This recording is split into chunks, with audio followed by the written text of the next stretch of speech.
So Mosin on YouTube says, if we want to move away from notebooks, does that mean we need a GPU to run big models locally, or do we need to subscribe to AWS, Azure, etc.? So first of all, no, moving away from notebooks does not mean GPU.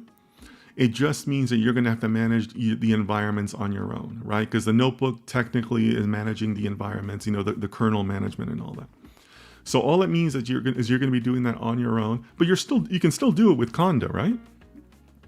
So it's not complex. It's just doing it from a command line interface instead. So no, you can still run on CPU.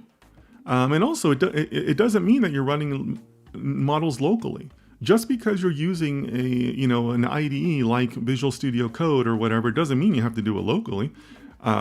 Personally, if let me know in the chat if you guys want a video on this. But I've been thinking about doing a video on my personal lab setup, and my personal lab setup has me doing very, very little local processing.